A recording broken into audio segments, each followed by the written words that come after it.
আমার মুসলমান ভাইরা, আমরা মুসলিম, আমাদেরকে আল্লাহ রাব্বুল আলামিন নির্দেশ দিয়েছেন তোমরা দুনিয়ার কাউকে নয়, তোমরা অনুসরণ করবে শুধুমাত্র আমার পেয়ারা হাবিব মুহাম্মদ সাল্লাল্লাহু আলাইহি ওয়াসাল্লামকে। দুনিয়ার কাউকে অনুসরণ করবে না। আমাদের প্রত্যেককে অনুসরণ যার করতে হবে তিনি হচ্ছেন মুহাম্মদ সাল্লাল্লাহু আলাইহি ওয়াসাল্লাম।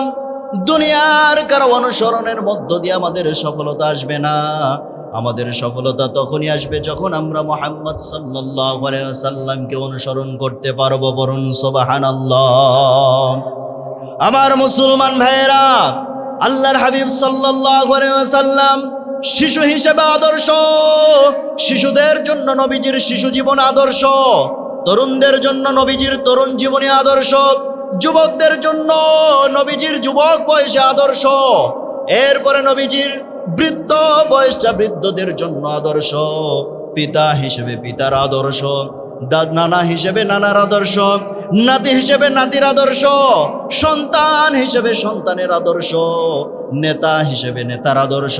প্রত্যেকটা পয়েন্টে পয়েন্টে যেইটা আমাদেরকে অনুসরণ করতে হবে, যাকে অনুসরণ করতে হবে তিনি হচ্ছেন মুহাম্মদ সাল্লাল্লাহু আলাইহি ওয়াসাল্লাম। পড়েন সুবহানাল্লাহ। প্রত্যেকটা জায়গায় তিনি আমাদের আদর্শ। আমার মুসলমান ভাইয়েরা, আমরা যে রাসূল করিম সাল্লাল্লাহু আলাইহি সাল্লামকে অনুসরণ করব, কেন অনুসরণ করব? কারণ তার সব কিছু প্রকাশ্য, কোনো কিছু গোপন নাই। সব কিছু প্রকাশ করে যিনি দিয়েছেন তিনি কে? আল্লাহ পাক। আল্লাহর হাবিব সাল্লাল্লাহু আলাইহি সাল্লামও নিজে ঘোষণা দিয়েছেন, সাহাবীদেরকে বলেছেন, সাহাবীরা তোমরা আমার বাহিরে যা কিছু দেখো সব মানুষের মাঝে প্রকাশ করে দাও, প্রচার করে দাও, মানুষের কাছে প্রচার করে দাও।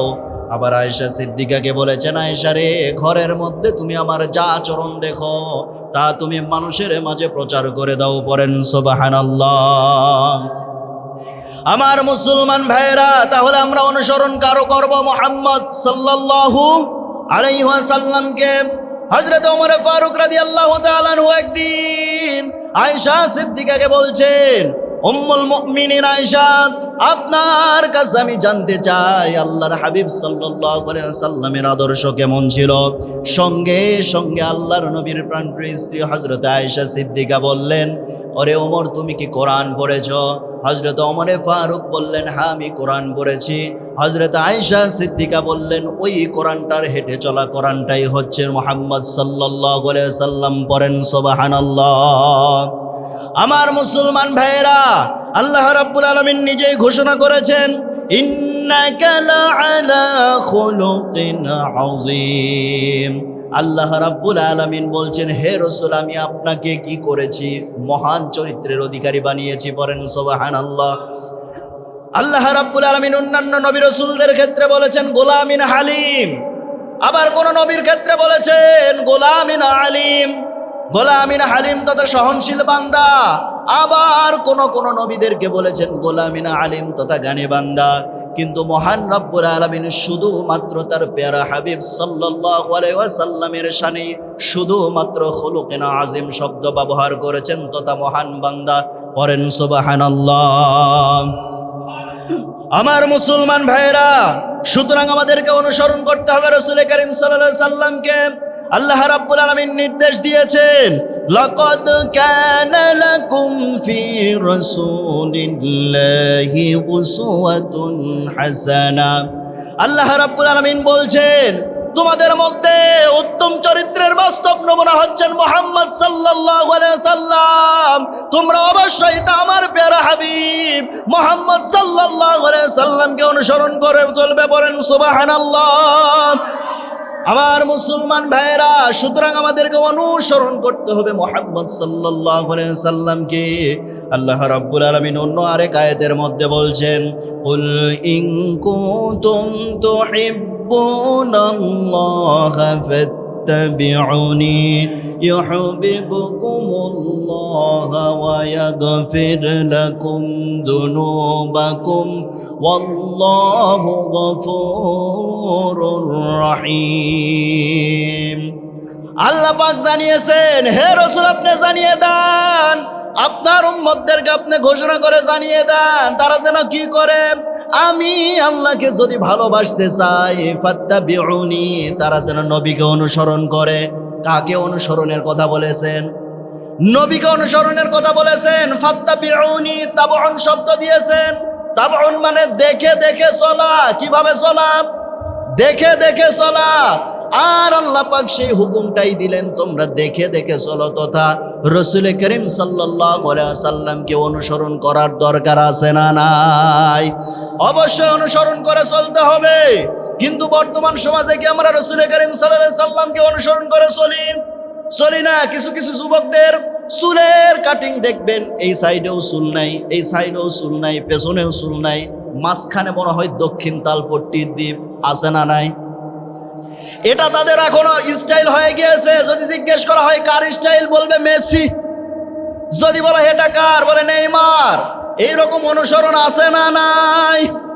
আমার মুসলমান ভাইরা, কিন্তু এগুলো কোনো কিছুতেই অনুসরণ করা যাবে না। অনুসরণ করতে হবে প্রত্যেকটা জায়গায় তিনি হচ্ছেন মুহাম্মদ সাল্লাল্লাহু আলাইহি সাল্লাম। পড়েন সুবহানাল্লাহ। আমার মুসলমান ভাইরা, নবী করিম সাল্লাল্লাহু আলাইহি সাল্লামের আদর্শ কেমন ছিল? আল্লাহর হাবিব সাল্লাল্লাহু আলাইহি সাল্লামের আদর্শ কেমন ছিল? একটু খেয়াল করেন। আল্লাহর হাবিব সাল্লাল্লাহু আলাইহি সাল্লামকে কখনো কোনো সাহাবী আগে আগে সালাম দিতে পারতেন না।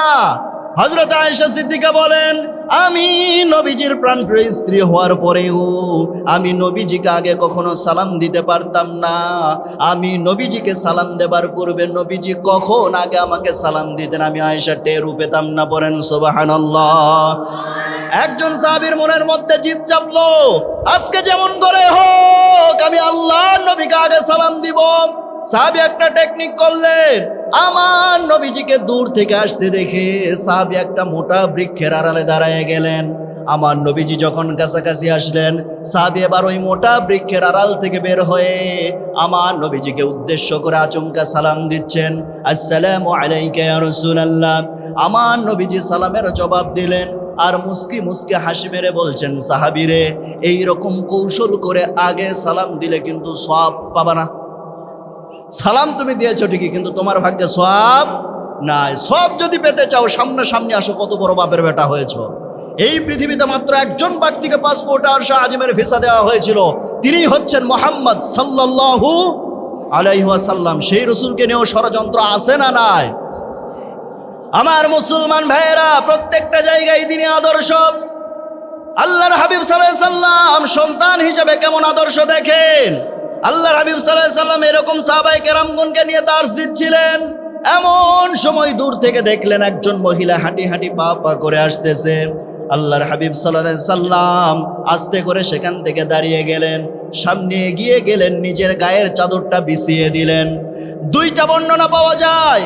একটা বর্ণনায় পাওয়া যায় ওই মহিলা তথা হালিমাতুস সাদিয়া, নবীজির দুধমা, ওই চাদরের মধ্যে বসলেন, নবীজির সঙ্গে গল্প করলেন, কথোপকথন করলেন। আরেক বর্ণনার মধ্যে পাওয়া যায় হযরতে হালিমাতুস সাদিয়া চাদরের নিকটবর্তী হচ্ছিলেন।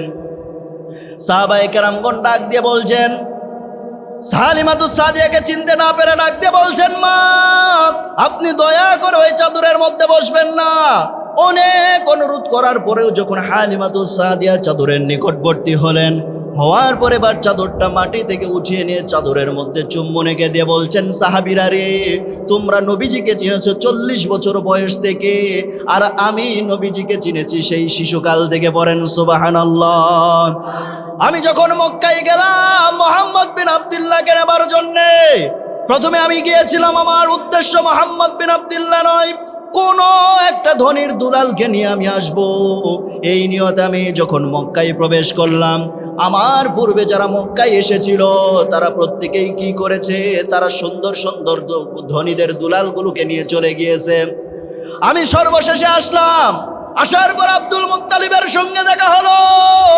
আব্দুল মুত্তালিব ডাক দিয়ে বলছেন, এই ঘরের মধ্যে একটা এতিম সন্তান আছে, যদি তুমি নিতে চাও নিতে পারো, তেমন কোনো টাকা করি কোনো পয়সা দিতে পারবো না। এমন কথা যখন বলা হলো, হালিমাতুস সাদিয়া মনে মনে চিন্তা করলেন, একেবারে ফিরে যাওয়ার চাইতে কিছু তো নিয়ে যাওয়া ভালো। এবার হালিমাতুস সাদিয়া মায়ের রুমের, মা আমিনার রুমের মধ্যে প্রবেশ করলেন। রুমের মধ্যে তাকায় দেখতেছেন মা আমিনার কোলের মধ্যে যেন ওই আকাশের পূর্ণিমার চাঁদ ধরা দিয়েছে। বলেন সুবহানাল্লাহ। আমার মুসলমান ভাইরা, আল্লাহর হাবিব সাল্লাল্লাহু আলাইহি ওয়াসাল্লামকে কোলে নিলেন। হালিমাতুস সাদিয়া বলছেন, আমি অসুস্থ ছিলাম, যখনই মুহাম্মদ বিন আব্দুল্লাহকে আমি কোলে নিলাম, আমার শরীরের সঙ্গে সঙ্গে সমস্ত অসুস্থতা দূর হয়ে যায়। বলেন সুবহানাল্লাহ। হালিমাতুস সাদিয়া বলছেন, আমি যখন মুহাম্মদ বিন আব্দুল্লাহকে নিয়ে ঘোড়ার পিঠে উঠলাম, আমার ঘোড়াটা ছিল অসুস্থ, যার কারণে আমার মক্কায় ঢুকতে দেরি হয়ে গিয়েছিল। সেই অসুস্থ ঘোড়ার পিঠে চড়ার সঙ্গে সঙ্গে সেই অসুস্থ ঘোড়াটার সঙ্গে সঙ্গে পরিপূর্ণ সুস্থ হয়ে গেল। বলেন সুবহানাল্লাহ।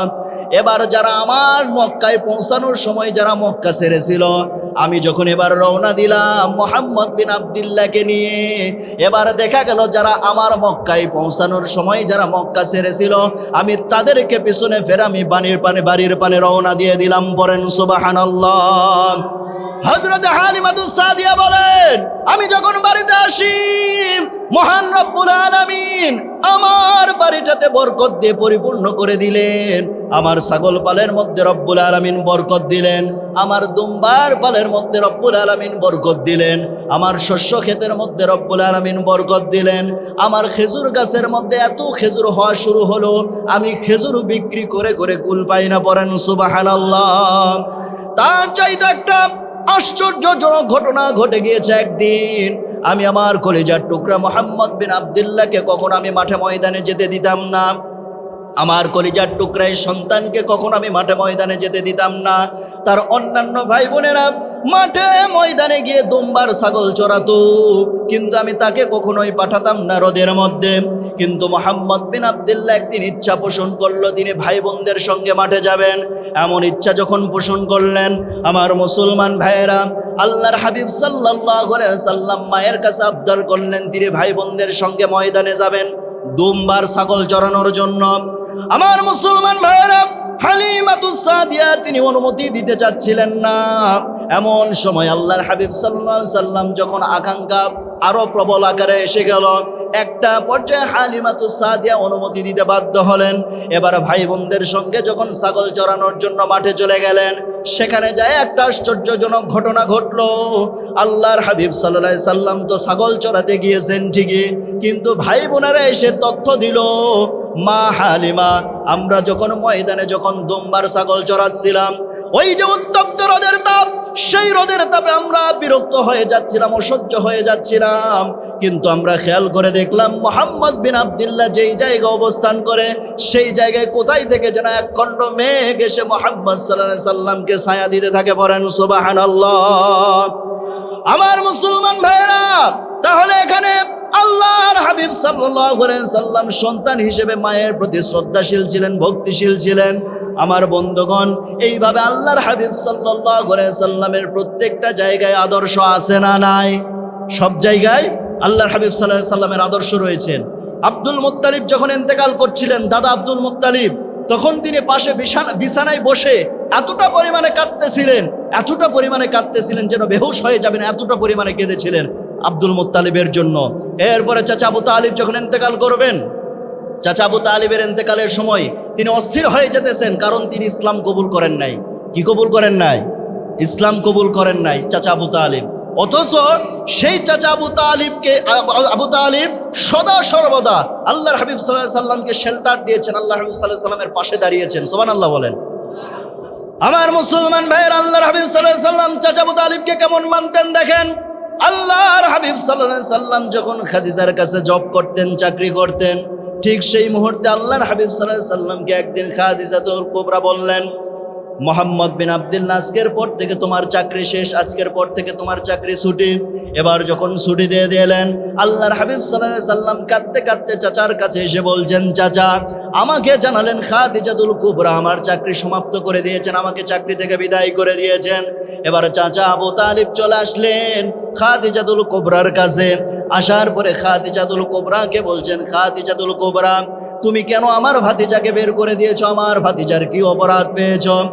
আমার মুসলমান ভাইরা, আল্লাহর হাবিব সাল্লাল্লাহু আলাইহি সাল্লামের প্রাণপ্রিয় চাচা খাদিজাতুল কুবরার কাছে যখন এমন প্রস্তাব, এমন কথা বললেন, এবার খাদিজাতুল কুবরা বলছেন, আমি তাকে চাকরি থেকে বিদায় করে দিয়েছি, কারণ হতেছে আমি মুহাম্মদ বিন আব্দুল্লাহর সঙ্গে বিবাহ বন্ধন আবদ্ধ হতে চাই। পড়েন সুবহানাল্লাহ। আমার মুসলমান ভাইয়েরা, এবার আল্লাহর হাবিব সাল্লাল্লাহু আলাইহি সাল্লামের কাছে জিজ্ঞেস করা হলো, আল্লাহর হাবিব সাল্লাল্লাহু আলাইহি সাল্লামকে জিজ্ঞেস করা হলো,